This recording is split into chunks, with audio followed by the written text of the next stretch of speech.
کی ولادت جب ہوئی، بچے کے رونے کی جب آواز آئی تو ان کی بیوی بولی کہ اے امیر المومنین، اے حضرت عمر، بچہ الحمدللہ سلامت ہے، بچہ سلامت ہے، بچہ ٹھیک ہے۔ جب اس بدو نے، جب اس دیہاتی نے یہ سنا کہ حضرت عمر یہی ہے تو قدموں پہ گر گیا، پیر پکڑ لیے، مجھے معاف فرمائے، میں نہیں جانتا تھا کہ آپ ہی عمر ہیں، میں نہیں جانتا تھا کہ آپ عمر ہیں۔ ایسے ہی مجھے ایک واقعہ یاد آیا کہ حضرت فاروق اعظم رضی اللہ تعالیٰ عنہ کا دور تھا، اور اس دوران ایک غریب تھا جو کہ دیہاتی تھا، اس کی جو بیوی تھی وہ پریگننٹ تھی، اس کے شدید درد اٹھا، اس کے شوہر کے پاس اتنی دولت نہیں تھی، اتنا مال، اتنے پیسے نہیں تھے کہ وہ علاج کروا لیتا یا اس کے لیے اچھی غذائیں لا کے دیتا، اسے کھلاتا۔ تو اس نے اپنی بیوی سے کہا کہ اے میری شریک حیات، آج میری حیثیت اتنی ہے، آج میں اس قابل نہیں ہوں کہ میں تمہارے لیے اچھی غذائیں لاؤں، میں تمہارے لیے اچھا کھانا لاؤں، اچھے پکوان تمہیں کھلاؤں۔ اس ٹائم جو یہ حمل کا ٹائم ہوتا ہے نا، جو پریگننٹ عورت ہوتی ہے، جو یہ ٹائم ہوتا ہے، اس ٹائم میں عورت کو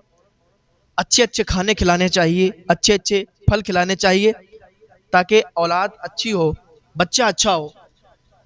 لیکن اے میری شریک حیات، میں اس قابل نہیں ہوں کہ میں تمہارے لیے سب کروں۔ لیکن ہاں، حضرت عمر فاروق اعظم رضی اللہ تعالیٰ، میں حضرت عمر فاروق اعظم کے پاس جاؤں گا، میں ان سے کہوں گا، وہ رحم دل بھی بہت ہیں، تو ہو سکتا ہے وہ ہماری مدد کر دیں، ہمیں کچھ پیسے دے دیں جس سے میں تمہارے لیے اچھے پکوان لاؤں، تمہارے لیے کچھ میوے لاؤں، تمہارے لیے کچھ اچھا کھانا لاؤں۔ اس نے سوچا کہ چلو حضرت عمر فاروق اعظم کے پاس چلتے ہیں، تو ساتھ میں اپنی بیوی کو لیا، اکیلا تھا، بیوی اکیلی رہ جاتی تو پھر اس کی دیکھ بھال کون کرتا، بیوی کو ساتھ میں لیا اور چل دیا۔ چلتے چلتے حضرت عمر فاروق اعظم رضی اللہ تعالیٰ عنہ، بادشاہ وقت حضرت عمر فاروق اعظم رضی اللہ تعالیٰ عنہ کا گھر تھوڑی دور پر بچا، تھوڑی دور پر رہ گیا۔ اس کی بیوی کے پیٹ میں درد اٹھا، جب درد تیزی کے ساتھ ہوا تو اس کو راستہ چلنا دشوار ہو گیا۔ اس نے کہا اے میرے شوہر، اب میں راستہ اور آگے نہیں چل سکتی۔ اس نے کہا کوئی بات نہیں ہے، وہیں پر خیمہ لگایا اور خیمہ لگا کر پر بیٹھ گیا، آگ جلا لی اور بیوی سے کہنے لگا ہے میری بیوی، اے میری شریک حیات، ایسے موڑ پر ہم لوگ بیٹھے ہیں کہ یہاں تو کوئی نہیں ہے اور رات بھی اتنی ہو چکی ہے کہ اب ہماری مدد کے لیے تو بھی کوئی نہیں آئے گا، بس اللہ پر یقین رکھیں، ہو سکتا ہے کوئی مدد کے لیے آ جائے، کیونکہ ان کے پاس کوئی سامان موجود نہیں تھا، کوئی چیز نہیں تھی۔ بیوی کے پیٹ میں درد بہت شدید ہو رہا تھا۔ خیمہ لگانے کے بعد بیوی کو اس میں لٹا دیا، آگ جلائی اور وہیں پر بیٹھ گیا، اللہ سے دعائیں کرنے لگا۔ حضرت عمر فاروق اعظم وقت کا بادشاہ ہو کے گشت کرتے تھے، لوگوں کی دیکھ بھال کرتے تھے کہ کہیں کوئی بھوکا تو نہیں سو رہا، کہیں کسی پر ظلم تو نہیں کر رہا کوئی۔ تو آپ گشت کے لیے نکلے ہوئے تھے، آپ جا رہے تھے تو راستے میں کیا دیکھا، وہی بدو، وہی دیہاتی خیمے کے اندر اس کی بیوی، اور وہ وہاں پر آگ جلا کر بیٹھا ہوا ہے۔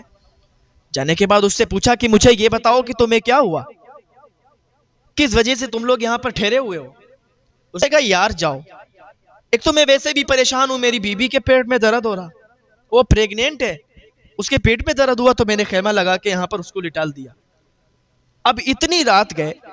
کوئی مدد کے لیے بھی نہیں آئے گا اور تم آ کے یہاں پر میرا دماغ خراب کر رہے ہو، چلے جاؤ یار، اپنا کام کرو۔ اس کو نہیں پتا تھا نا یہ حضرت عمر رضی اللہ تعالیٰ عنہ ہے۔ حضرت عمر نے جب اتنا سنا کہ بی بی پریگننٹ، اس کے پیٹ میں درد ہوتا، تو بھاگے، دوڑے، واپس گھر پہ گئے، بی بی کو جگایا، اے میری شریک حیات، اگر اس رات کے دوسرے پہر تمہیں نیکی کرنے کا موقع ملے تو تم نیکی کرو گی؟ حضرت عمر رضی اللہ تعالیٰ عنہ کی بیوی اٹھی اور کہنے لگی اگر مجھے نیکی کرنے کا موقع رات کے دوسرے تیسرے کسی پہر میں بھی ملے گا تو میں کروں گی، میں نہیں چھوڑوں گی۔ تو حضرت عمر نے کہا اٹھو، جلدی سے سامان لو،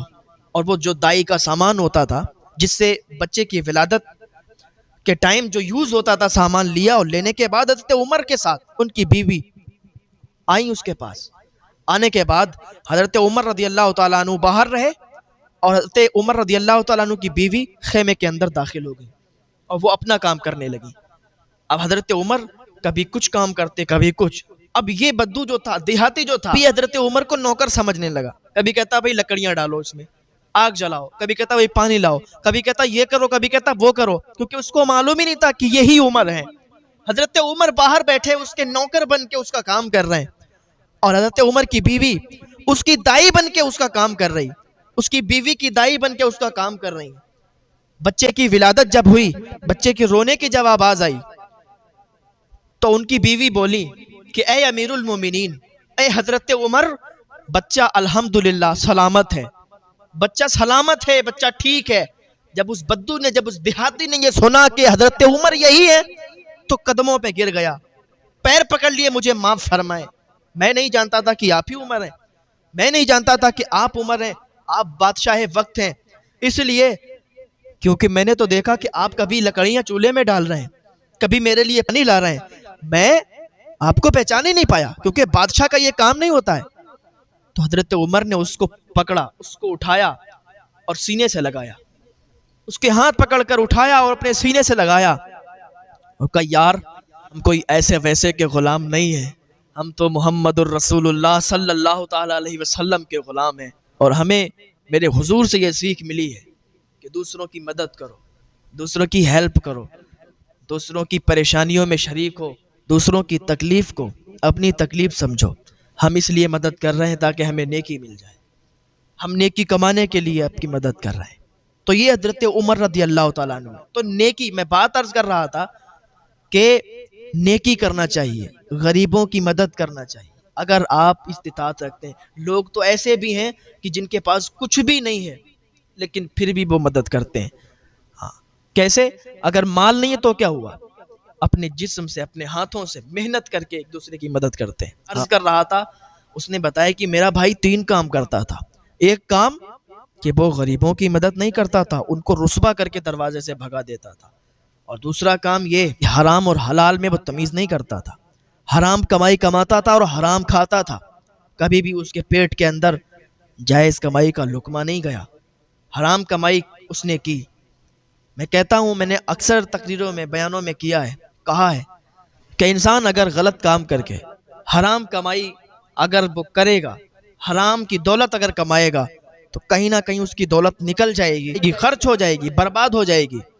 لیکن اس کا عذاب بہت سخت ہوگا۔ اگر آپ حرام کمائی کرتے ہیں تو آج سے ہی حرام کمائی کرنا بند کر دیں، کیونکہ اللہ برکت صرف حلال کمائی میں دیتا ہے، حرام کمائی میں نہیں دیتا۔ آپ کتنے بھی پیسے کما لو، کتنے بھی دولت کما لو، ایک دن ایسا آئے گا کہ ساری کی ساری دولت ختم ہو جائے گی اور ساری کی ساری دولت برباد ہو جائے گی، اور انسان دنیا سے بھی جاتا ہے خالی ہاتھ جاتا ہے، کوئی ساتھ میں کچھ نہیں لے جاتا۔ تو اگر آپ حلال کمائی کمائیں گے تو اس میں برکت ہوگی، حرام کمائی سے آپ برباد ہو جائیں گے۔ تیسرا کام یہ کرتا تھا کہ چغلی بہت کرتا تھا، ایک دوسرے کی چغلی کرتا تھا، 2 لوگوں کو لڑواتا تھا، آپس میں لڑائی کروا دیتا تھا، یہ اس کا کام تھا۔ یہ 3 اس کے کام تھے، اور انہی تینوں کاموں کی وجہ سے اسے عذاب میں مبتلا کر دیا گیا ہے۔ اس کے ہاتھوں کو زنجیروں سے، گرم زنجیروں سے، آگ کی زنجیروں سے باندھ دیا گیا ہے، اس کو کیڑے مکوڑے، سانپ بچھو کاٹ کاٹ کر، نوچ نوچ کر کھا رہے ہیں۔ یہی کام ہے۔ اللہ کی بارگاہ میں دعا کریں، اللہ کے بندوں، کبھی بھی یہ چغلی آج کل ہمارے معاشرے میں یہ بہت زیادہ ہے، ایک دوسرے کی چغلی، ایک دوسرے کو آپس میں لڑوانا، ایک دوسرے کے لیے بہکانا، ہلسانا،